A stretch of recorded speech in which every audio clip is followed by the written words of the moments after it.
Hello, everyone, and welcome to Africa Fire Mission's weekly virtual training session. My name is Mike, and I'm the programs director here at Africa Fire Mission. I'm so happy you took time out of your busy schedules to join us for today's training. Today, we're joined by Frank Giovannelli. Frank's a retired fire chief. He's traveled with us to a couple different countries in Africa, volunteering with us. We're excited to have him here with us today, where he's going to be talking a little bit about fire dynamics. Before we get started with today's training, just a couple of administrative items. If you stick around for at least 70% of today's training, which is usually about 40 or 45 minutes, you will receive a certificate of attendance for today's training. Keep an eye on the chat. If you get cut off, you can't stick around for the whole training today. I'm going to be posting a link in the chat for our Google Drive. If you go there, you'll find a recording of today's training, as well as all of the other trainings that we've done so far this year. If you watch that video, answer a couple questions about what you learned, I can get you a certificate of attendance for that training as well. So be sure to check that out. Just as a reminder, the name that you're using on Zoom here is the name that will appear on your certificate. So if you need to adjust that, please do so. And if you're watching with a bunch of other people, I'll be dropping my email in the chat in just a few moments. Send me an email. Let me know who all's watching with you on that screen. We'll be sure to get a certificate of attendance for everybody that participated in today's training. When we get finished at the top of the hour, we transition into our tea time. Tea time is a time where you can ask some more questions about today's class, or you can just get a chance to network with other firefighters from throughout Africa. You can see already we've got people from a couple different countries already. So I invite you all, if you've got the bundles, to stick around for tea time when we're done. At this point in time, without further ado, I'm going to pass things over to my good friend Frank to get us started with today's training. Take it away, sir. Hi, everybody. Welcome. And as Mike had said, today's training is going to be on fire dynamics, fire behavior. So let me transfer my screen here and we'll get started.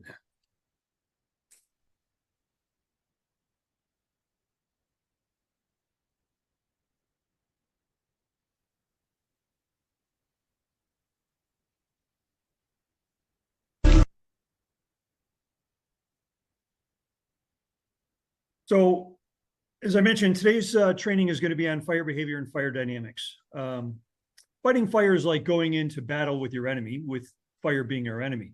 The more you know about your enemy, the more advantage you have from a tactical standpoint. And that goes the same with fire behavior. The more you know about fire behavior, the more effective you're going to be in putting out the fire.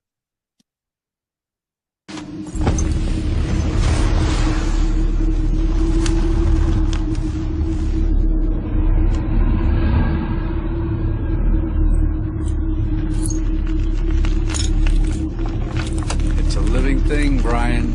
It breathes, it eats, and it hates. The only way to beat it is to think like it.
So why is learning about fire dynamics or fire behavior important? Well, knowing the dynamics of fire and how it behaves gives us the ability to control it more effectively. It also allows us to be more effective in putting the fire out. It will reduce the loss of life and property. And most importantly, it ensures firefighter safety.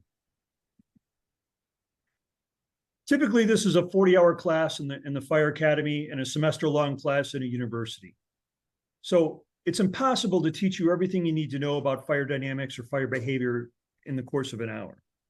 So what we're going to do today is we're going to give you the basic information you need to have a better understanding of fire behavior, which will make you more effective in doing your job. Mid-1800s, Michael Faraday gave a series of Christmas lectures for kids at the Royal Institution in London, and one of his favorite subjects to talk about was fire.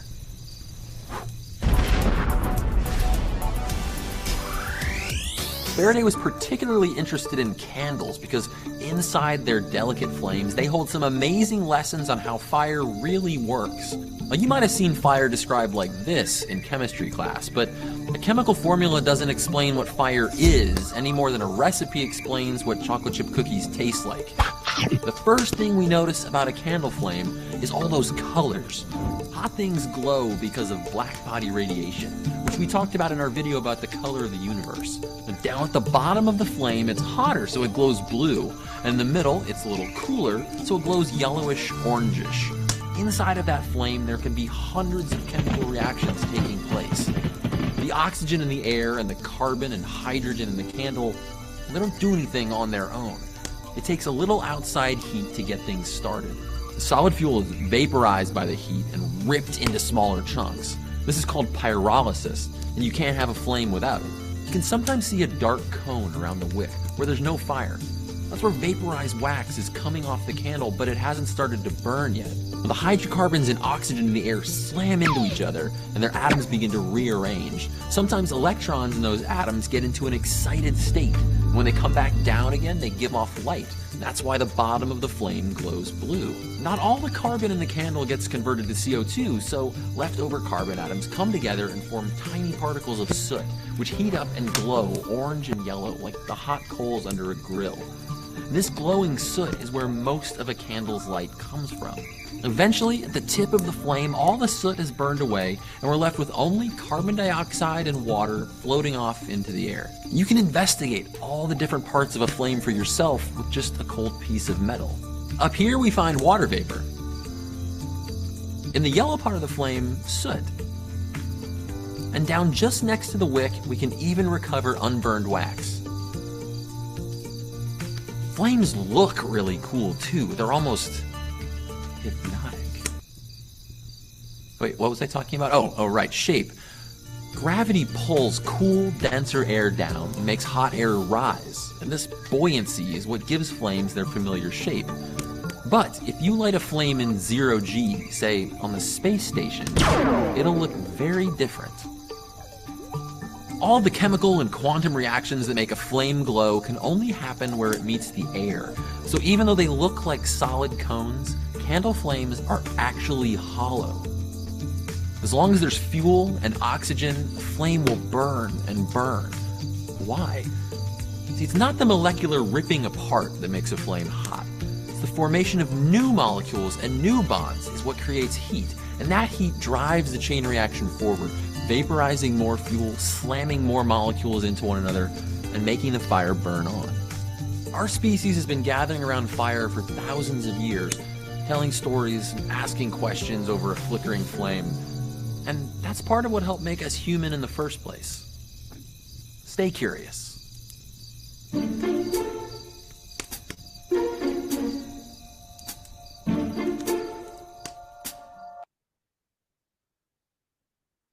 So what is fire? Well, fire is defined by the New Oxford American Dictionary is combustion or burning, which substances combine chemically with oxygen from air and typically give out bright light, heat, and smoke. Simply putting it, it's a chemical reaction. Now, there are three states of matter. We have solid, gas, and liquid. Now, petrol or gasoline is a liquid, and wood is a solid. They both burn, but not in a solid or liquid state. They burn as a vapor. Vapor or gas must be produced in order for them to burn.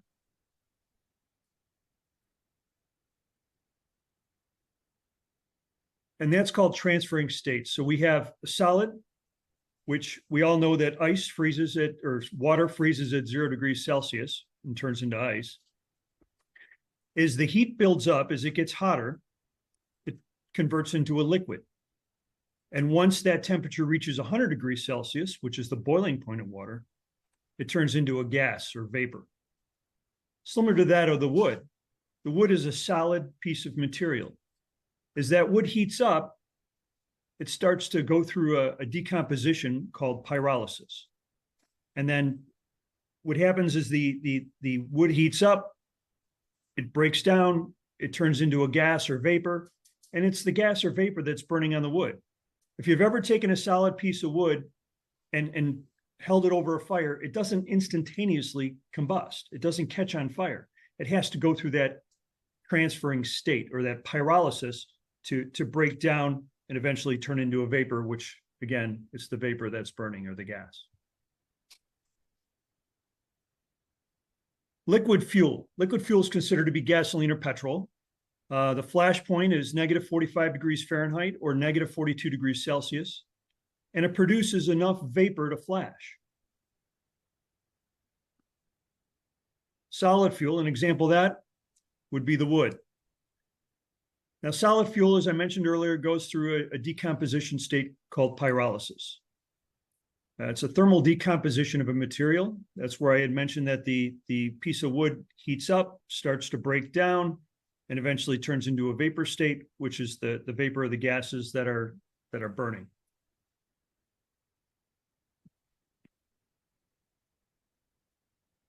So what is fuel? Fire alone will not start a fire. You need 3 components present in order for fuel to ignite, which is oxygen, heat, and the fuel, otherwise known as a fire triangle. Many of you are probably familiar with the fire triangle. You need all 3 of those components, the oxygen, the heat, and the fuel, to have combustion. If you remove any one of those elements, say you remove the oxygen and you have plenty of heat and you have fuel, you're not going to have a fire. If you remove the heat but have oxygen and fuel, again, you're not going to have a fire. Think of it as having a can of petrol. You have fuel, you have oxygen. Having it in that can is pretty safe as long as it's not exposed to extreme heat. As soon as you expose it to extreme heat, that fuel heats up, creates the vapor. Vapor then catches on fire, and that's when it becomes dangerous. Now, when I first started in the fire service, we only had the fire triangle, which was many years ago. Since then, they come up with the fire tetrahedron. Very similar to the fire triangle. You have oxygen, heat, and fuel, but they added a 4th component, which is chain reaction.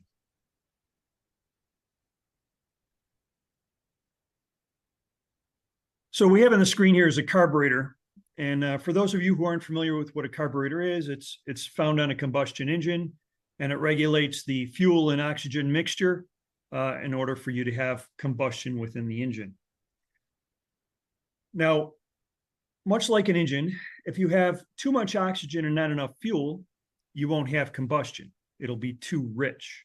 I'm sorry, too lean. Too much oxygen, not enough fuel. The fuel mixture will be too lean. You won't have enough fuel to have combustion.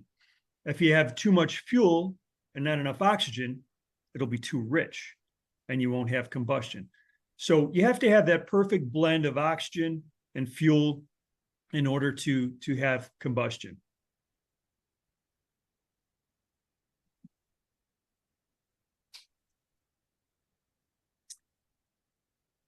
So we're getting into fire behavior.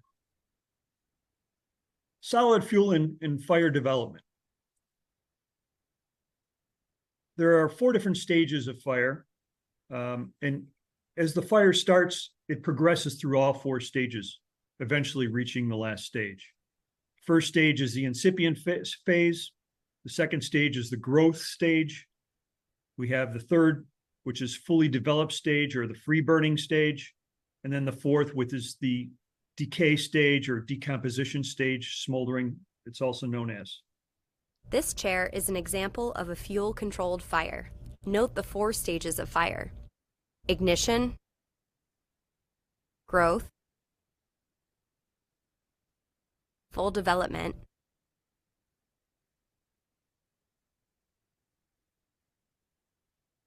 and decay. Now, as we noticed, as the fire progressed, it eventually reached the decay stage, which the fire started to was less intense, and the material started to get to the point to where the fire was going to eventually go out and smolder. So the incipient stage, it occurs when there is an adequate supply of fuel, heat, and oxygen. The fire is small and confined to the initial fuel that was ignited, and the fuel is heated to its ignition temperature. Then we have the growth stage. Additional fuel is involved. As we could see, the fire starting to get a little larger. It's consuming more of the fuel, which is the couch. Convection draws in more air into the fire. And we start to see thermal layering, which are hot gases collecting at the ceiling and banking downward. And we'll have better demonstration of thermal layering later on in the presentation. The fully developed stage. Fire is consuming at the maximum amount of fuel. We can see the fire is more intense. Fire may be ventilation limited or fuel limited. As it consumes more of the chair, the fuel being the chair is starting to burn away. And not all fires will reach this stage.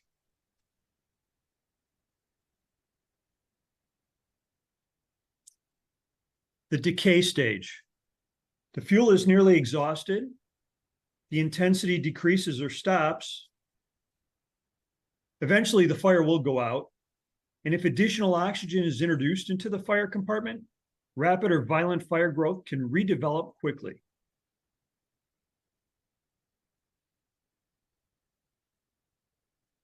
Different types of fire conditions. Flashover. Flashovers are very deadly. Very few people in a flashover survive. And if they do survive, typically they'll be severely burned. But a flashover is a point between the growth phase and the fully developed phase. All combustible materials in a room ignite all at once, and temperatures can reach up to 537 degrees Celsius.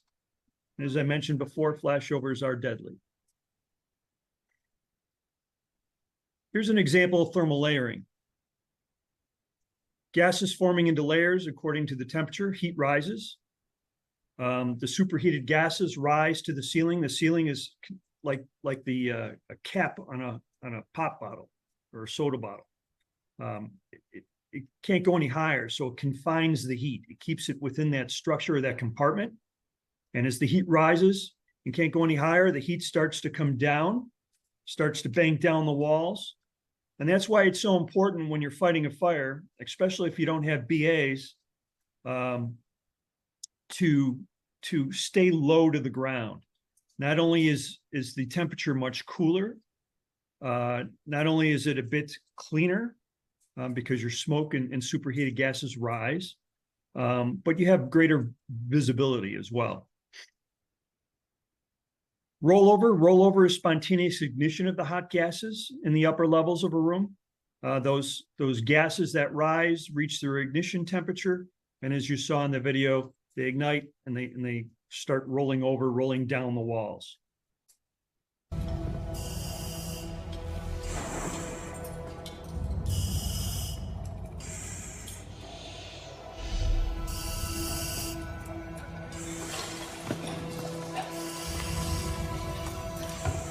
Check that door for heat, Tim.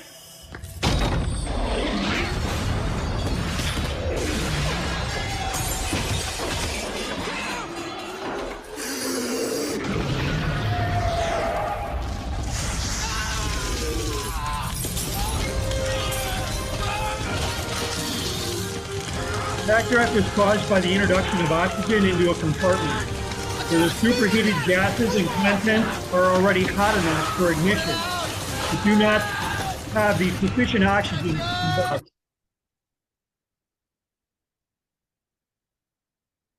What we have here is a home fire timeline. It basically shows the progress of fire and how valuable every minute is. Now, the average response time here in the United States is somewhere between 3 and 8 minutes. And what we have here in the timeline is from 0 to maybe a minute and a half. We have the detection of a fire. Whether it's somebody smells a fire, sees the fire, if you have smoke alarms or smoke detectors, if that activates sprinklers. I know you don't have many sprinklers out there, but when I was in Mizuzu, I knew that there was a building, it was a temple that was being built according to international building code, and they had sprinklers in their building. So I know that they exist out there. They may not be very common, but they do exist. And sprinklers don't put out, most of the time they don't put out the fire. If the fire's small enough, they can do that. But the intention of a sprinkler, if it can't extinguish it because the fire's too big, it's to keep that fire in check so it doesn't grow, allowing the fire department to get there, putting the fire out. So sprinklers are very important. In the first minute and a half, deadly heat, smoke, flames, 2 to 3 minutes. Without fire sprinklers, the odds of escaping decrease significantly. And this is typically the time when the fire is reported. Between 3 to 5 minutes, that's when flashover could occur. And typically, if you're still in the building and the fire has grown, we're not going to see survivors. And this is usually the time when dispatch contacts the fire department and calls us out. Now, I know some of you, there is a delay, not only in detection of the fire, but more importantly, the delay in contacting the dispatch center, which can significantly impact the outcome of the fire. As we can see up to this point, every minute counts. The fire doubles in size literally every minute. Now, at the 5 to 8 minute mark, without sprinklers, fire growth is unrestricted. Fire at this point is going to be very large, very intense. And this is usually the point to where the fire department has responded to the fire. Again, being where you are, I know some of you, and I'll use Malawi, for example, because I was just there a year ago, or this past June, I should say. They don't have as many fire departments as maybe they do in Kenya. And so your response times are going to be much greater than 5 to 8 minutes. But we could see how important it is in not only detecting the fire quickly and dispatching or getting dispatched quickly, but to respond quickly to the fire. Quicker we can get there, we reduce fire loss, fire damage, we minimize fire loss, and we save lives. At the 8 to 10 minute mark, firefighters should have their hose and nozzles all set up and putting water on the fire. Now we have different classes of fire.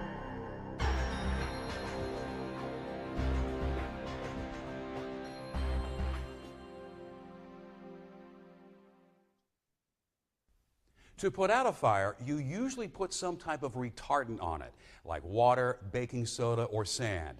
This will reduce its heat or deprive it of fuel or oxygen. But not all fires are alike. When extinguishing them, it's important to pay attention to the types of materials that are burning, as well as where the fire is located. Because using the wrong fire retardant can make a bad situation even worse. For example, water does a great job of putting out a fire in a pile of cardboard, but if you pour water on burning liquids, it will spread the fire further.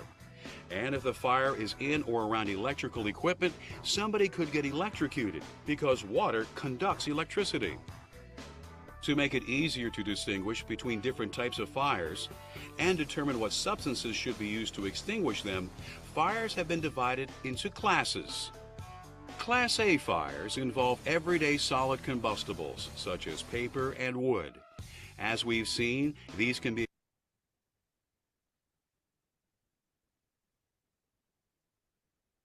extinguished with water, which cools the burning materials as well as helps deprive them of oxygen.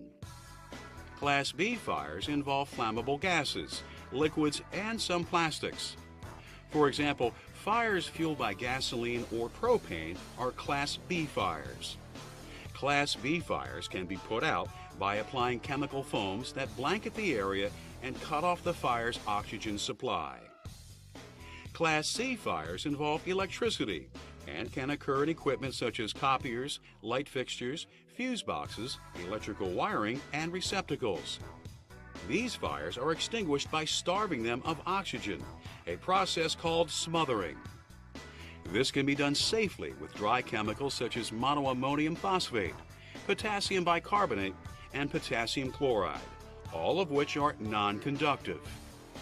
Class D fires are a little unusual. They occur when combustible metals such as potassium, sodium, and magnesium catch fire.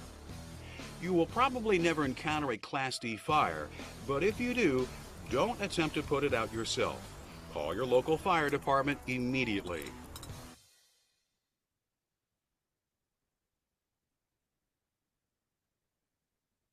So as we learned, there are different classes of fires. On the left, you see the American classification for fires. To the right, I included the European. Now, it's my understanding you guys use the European classification of fires. There are some similarities between the two, yet there are a few differences. The important thing here to remember is that we need to use the proper extinguishment method when fighting a certain class of fire. For example, if we have a flammable liquid, a grease fire, to put water on grease, it's just going to make the fire more intense. The water is going to spread the grease. It's going to flare up. We're going to have a bad reaction. So it's important to know your proper classification of the fire and putting it out the correct way, the most effective way. Now, for example, an electrical fire. If we have a television and it's plugged in, there's electrical current going through the TV. That would be an electrical fire. But if we unplug the television, it now becomes a common combustible, the Class A fire, and we could put it out with water. Remember, water is a conductor of electricity. So when fighting electrical fires, we don't want to use water because you have an increased risk of that water conducting the electricity, and essentially you could get electrocuted.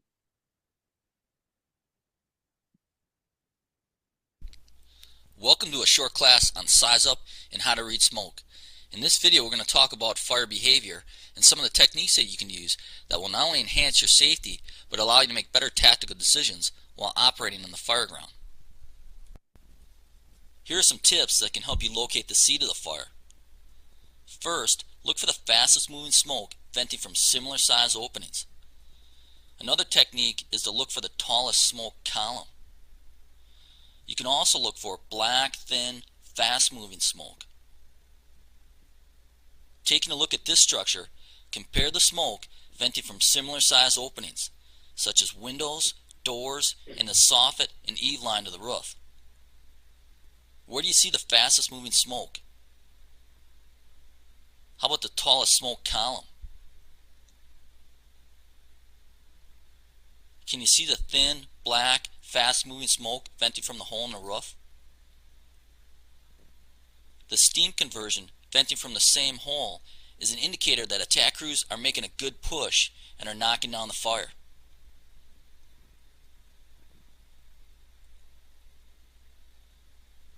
It's important for firefighters to recognize the warning signs of hostile fire events, such as flashovers, backdrafts, smoke explosions, and rapid fire spread. Let's take a look at the warning signs of flashover. They include turbulent smoke, which is heat pushed and ready to ignite. Another indicator is rollover, which is licks of flame that can be visible in the smoke. Vent point ignition is when the smoke reaches its right mixture with air and ignites. Dense zero visibility smoke is dangerous because of the amount of fuel present. Firefighters need to increase their situational awareness so they can identify these warning signs before they occur.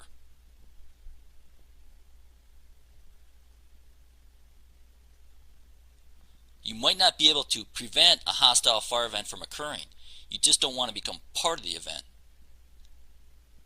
Here, firefighters are setting up for their attack, but are not recognizing the changing fire conditions.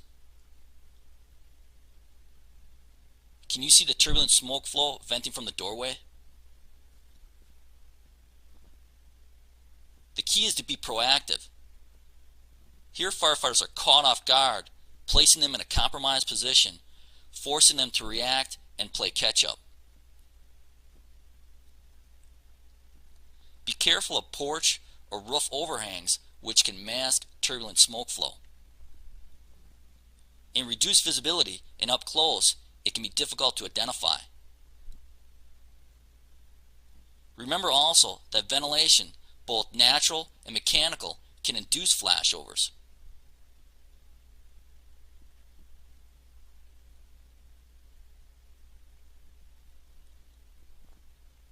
Let's take a look at what flashover looks like from the inside. Here we have a normal room with modern furnishings. As the fire grows and develops, it radiates heat out to the ceiling, walls, and surrounding furnishings. When they can no longer absorb any more heat, they radiate that energy back into the center of the room in what's known as retroreflective radiant heat energy, also known as thermal radiation heat feedback.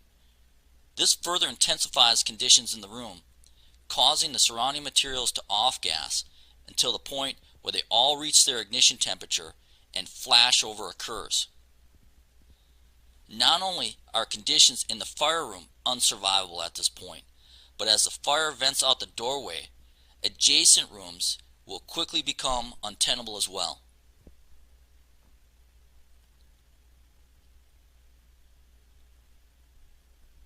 Proper stream application can control or even prevent flashover. Let's take a look at the penciling technique. Observe the firefighter in the center of the room. Using a straight or solid stream and directing short bursts toward the ceiling, you can cool the fire gases below their ignition temperature without disrupting the thermal layering. You'll notice after stream application that the flashover has been suppressed and conditions are lightening up to the point where firefighters can start to get out of a crouching position and sit upright.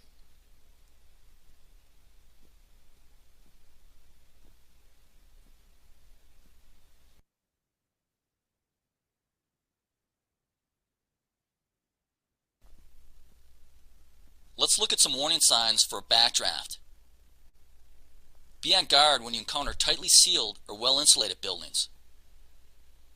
Be watchful for windows that are smoke-stained. Yellowish-gray smoke is an indicator that high heat is present, making conditions ripe for a backdraft. Use caution when you encounter a lot of smoke in a specific area and little or no visible fire. Backdrafts can be extremely violent, but there are some safety precautions you can take that will help you avoid being seriously injured or worse. First, always wear your full protective equipment, including SCBA. Second, never position directly in front of a potential vent, such as windows, doors, or breaches in the building that the blast wave could vent from.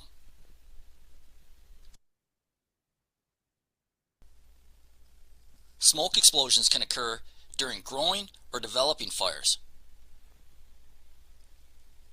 Watch out for an increase in smoke density or thickness, as well as fire gases getting trapped in void spaces. Notice that the smoke venting from this structure is volume pushed, very thick, and low velocity. Once a flame is introduced, there's a pop of the smoke, which can be classified as a smoke explosion. Regardless of how you define it, be careful, because one hostile fire event can lead to another. Always watch out for changing smoke conditions. Looking at the same location shortly afterwards, you'll notice that the smoke is now changing to turbulent flow. This leads to flashover and a continuous burn. Once flashover occurs, you can have rapid fire spread.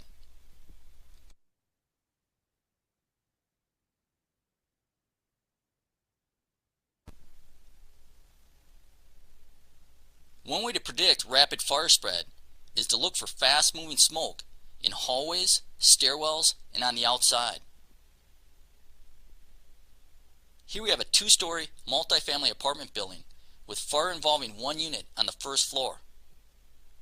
Compartment 1 on the right is rapidly approaching flashover. Take a look at the direction and travel of smoke flow. Where the smoke goes, soak in the fire, and this can help you predict the path of fire spread. As compartment 1 flashes over, compartment 2 on the left is showing turbulent smoke through the broken windows. The fire is now auto-extending to the second floor balcony, basically following the same path as the smoke.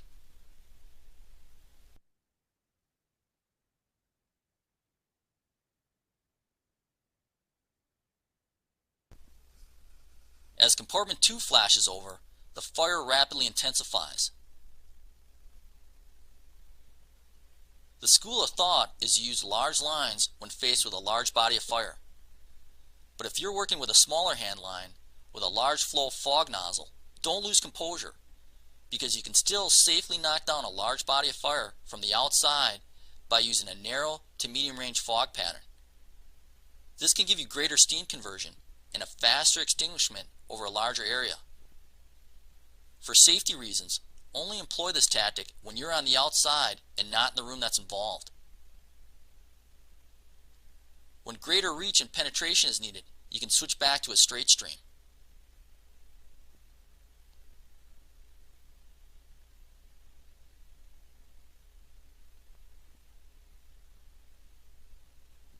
Rapid fire spread can trap firefighters, so always have a secondary means of egress. Notice the turbulent smoke flow venting from the two windows on the second floor.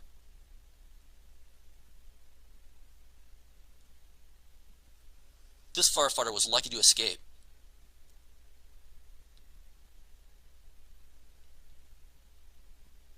This incident occurred in Toronto, Canada in 2006 and trapped 5 firefighters. Fortunately, all were able to make it out alive.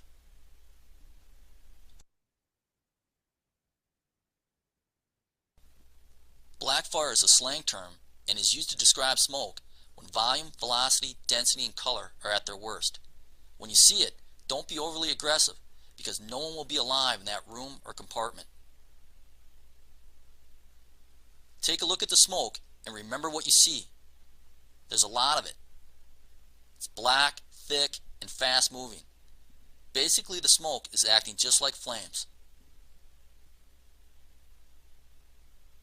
You may not be able to prevent a hostile fire event, just don't become part of it. Remember these safety tips.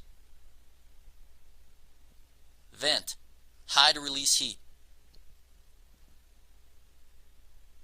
Quench, or cool it down.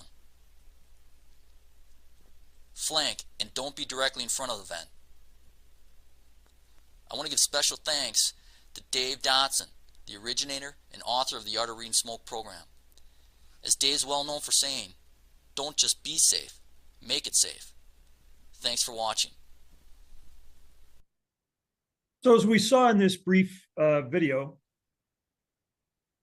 there's quite a bit of tactical advantage knowing how to read smoke.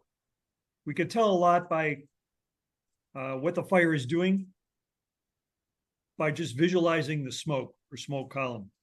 Now there's a whole class dedicated to reading smoke. This was just a brief introduction, just enough to make you aware of some of the advantages of reading smoke, which will help you when fighting a fire.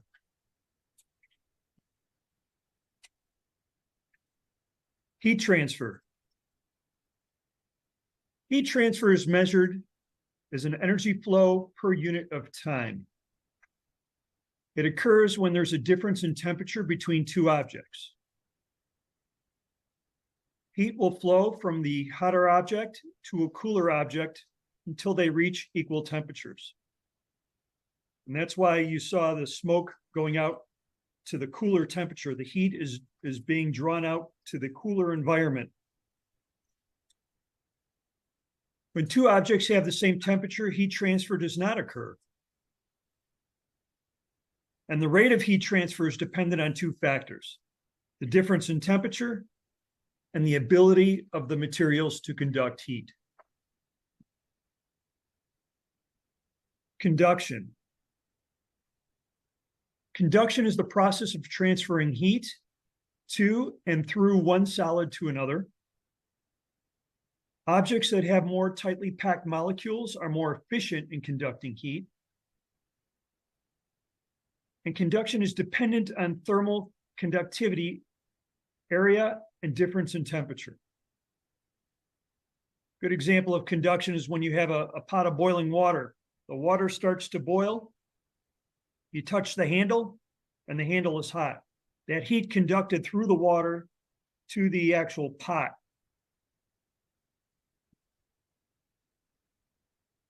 Radiation. Radiation is a transfer of heat in the form of an invisible wave. The sun, the heat from the sun is a good example of radiation. It travels in all the directions, and it's not seen or felt until it strikes an object.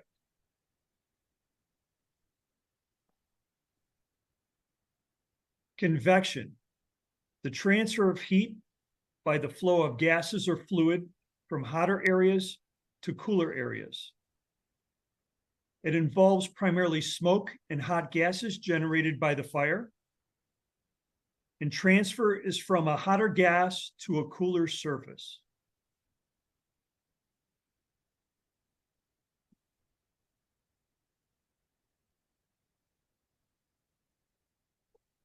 Convection, the heat of the fire warms the gases and particles in the smoke.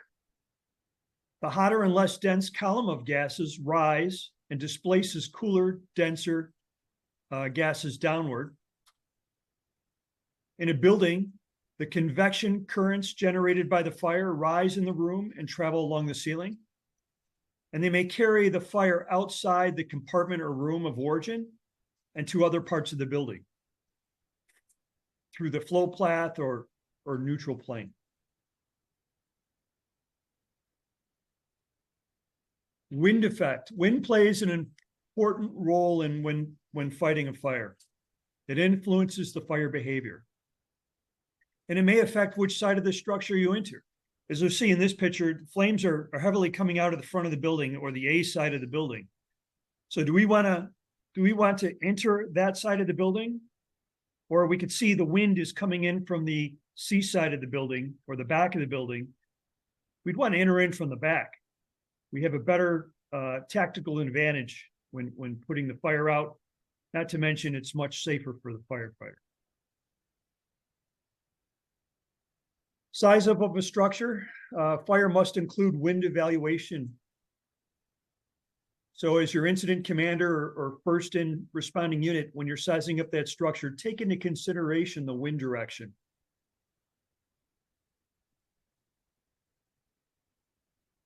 This next video is going to talk a little bit more about flow path principles.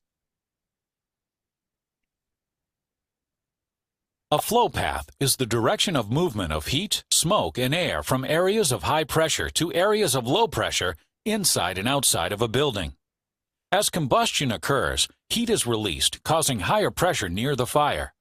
Heated gases move upward and outward because of the pressure differential. As the heated gases move upward and outward, cooler, oxygen-rich air is drawn into the base of the fire. This is the beginning of a flow path. Once heated gases expand near the ceiling, the area of high pressure increases and moves downward until it is able to exit a door or a window opening. A neutral plane is established when cool air enters the lower part of the window and hot gases exit the upper part of the window. This configuration is called a bidirectional flow path and typically occurs in a closed compartment with only one opening. When multiple openings exist, unidirectional flow paths can occur. Several variables help establish this flow path, including exterior wind, size, proximity, elevation, and location of openings. The simplest form of unidirectional flow path occurs when conducting vertical ventilation. The open front door becomes the inlet and the roof vent becomes the outlet. Another form of unidirectional flow path is in a multi-story dwelling. Suppose an upper floor window breaks. A unidirectional flow path will occur when air enters the first floor door opening and exits the upper floor window. In almost all cases, unidirectional flow paths will establish with a low entry and high exit, or low to high. A special wind-driven unidirectional flow path can occur on one floor of a structure when a window on the windward side breaks and the wind increases pressure in the structure, forcing air through a leeward opening. Use of positive pressure ventilation can also create wind-driven flow paths. As flow paths are established, fire will grow and travel in the direction of the flow path. Let's take a closer look at flow path in a controlled experiment. This prop was designed by Adam St. John, a fire research engineer with ATF Fire Research Laboratory. Our prop is comprised of two chambers, or rooms, stacked on top of one another. They are connected by a third chamber, which simulates a stairwell. Movable openings, or doors, are found on either side of both chambers, connecting either to the outside or to the stairwell. The stairwell has two outlets to the outside, one of them simulating roof ventilation. As we begin, all openings are closed except the door on the left of the lower floor. When we ignite the fire, air comes in low and exits high, moving in cool and going out hot, in a bidirectional flow through one opening. Even when the door to the stairwell is open, the flow remains bidirectional. However, once the upper door of the stairwell is opened, the change is almost immediate, moving from a lower inlet to a higher outlet. This flow path is unidirectional and is caused by heated air rising. If you were to attack this fire against the flow path, it would be much more difficult to get water to the seat of the fire. However, if you were to work with the flow path, putting water in from the lower inlet that is taking in cooler air, the mist and water would flow along the flow path toward the seat of the fire. If the upper door were closed and the roof vent were opened, the unidirectional flow would be even more pronounced. This illustrates how improper roof ventilation can make a fire worse instead of improving the situation. If the upper door and the roof vent were closed and the door into the upper room were opened, the flow path would continue to be unidirectional, this time wrapping itself back through the upper room, igniting it and its contents.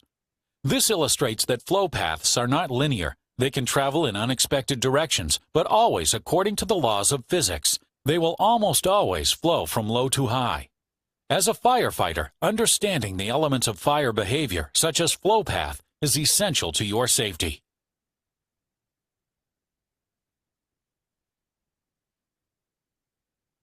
So as we saw there, wind can work with us, or it could work against us. Same with ventilation. If we ventilate improperly, we can make the fire conditions worse.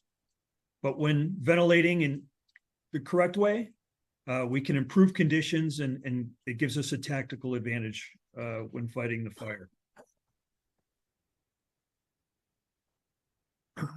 Now, before I go into some fires gone bad, I also want to talk a little bit about, kind of go back to that previous slide, talk a little bit about wind-driven fires and flow path. This, again, was just a brief introduction as to wind-driven fires and ventilation. But this is very important when you're dealing with high-rise fires or multi-family dwellings. I know, again, having been to Malawi, there are a lot of homes that are single-story, one floor. But I know there are some districts that have two-story homes. Also, in Lilongwe, you have high-rises. In Mzuzu, you have some low-rise buildings, multi-story buildings. And in your areas where you're all from, I'm sure it's the same, you know. And having a good understanding of flow path, ventilation, will definitely help you in fighting those types of fires. So we're going to talk a little bit about some fires gone bad. We'll have some examples here. The first is an electrical fire.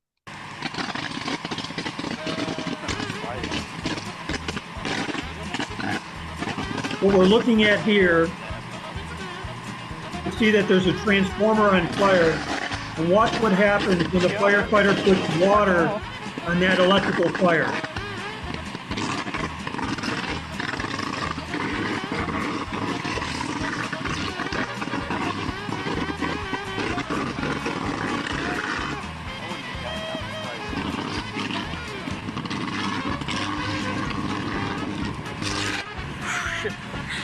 Scared me.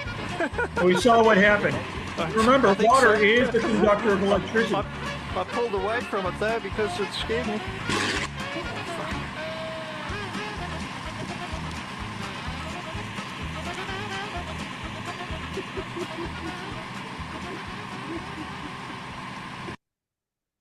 Now, the best thing that those firefighters could have done was to protect the surrounding area, maybe put the water on the grass around that fire to protect the heat from catching some of that dry grass on fire or any objects around that structure on that transformer on fire. You need to, in that case, you need to get the electrical company out there. They need to shut down that power transformer. When de-energizing the power, the fire is most likely going to go out. Any fire that's left over, now that it's de-energized, it goes from electrical fire to more of a Class A fire. Then you could put that fire out with water, and you don't have to worry about electricity being conducted through your fire stream. Here's an example of a kitchen fire or grease fire. This young woman is live streaming herself cooking, but it's not going so well. She's causing so much smoke, she sets off the fire alarm in her building. But things are about to get a lot worse.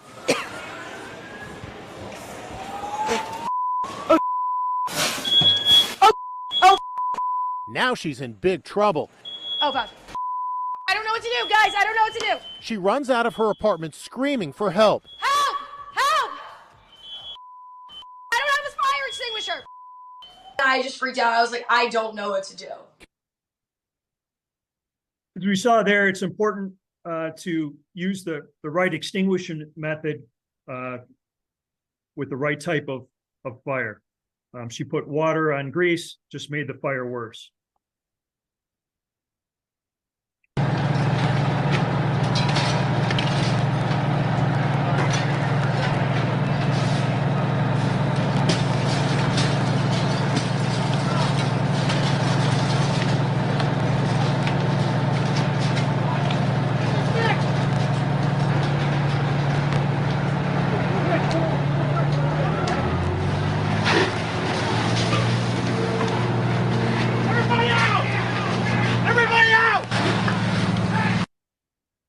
This was an example of improper ventilation. What you didn't see was around the side and the back of the building when they busted open some windows, they added more oxygen to the fire.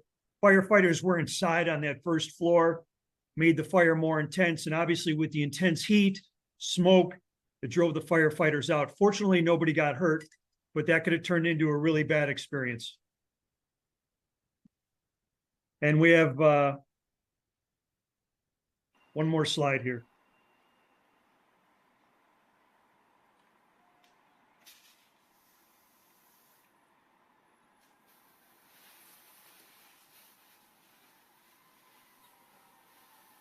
What we have here is a car fire. And there's magnesium in car fires. Magnesium is reactive to water. And we saw that they put the water and hit the magnesium, which is mostly found in catalytic converters on the cars. And we had a reaction. Just something to be aware of.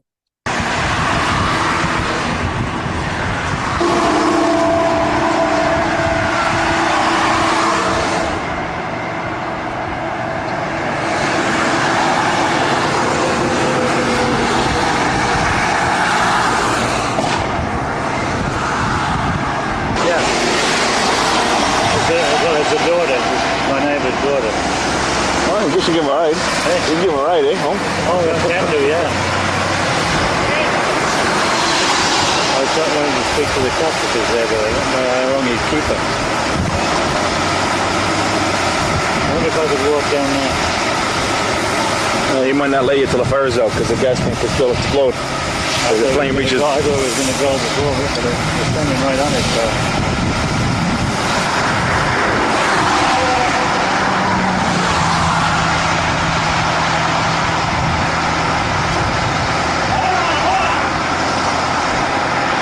Hose gets heavy.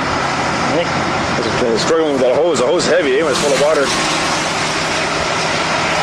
Well, it's going to back up traffic for just a bit. Hey. It's a good thing I'm ahead of it.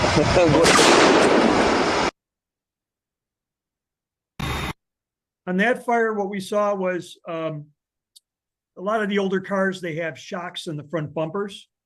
And when those shocks get heated up, they tend to explode. And the firefighter was standing in the front bumper. That shock exploded, the bumper flew off and knocked the firefighter down. He got hurt. So that pretty much wraps up our training for today. I'd like to thank all of you for attending and for your attention. So I'm going to turn it over to Mike.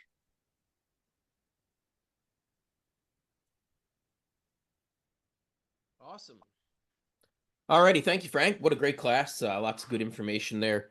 We'll put this up into our Google Drive. You'll be able to come back and take another look at this. We'll have some time here in a few moments for some questions, if you've got any questions for today's class.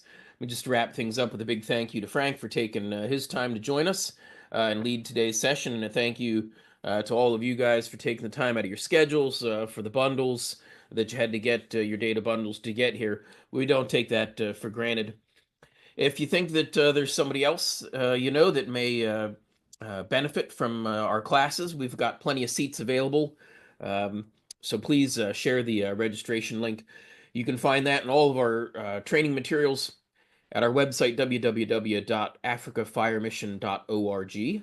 So I invite you to go there, take a look at all the different free resources that we have available there. Just a quick reminder, our registration link, we've got a couple more classes yet this year.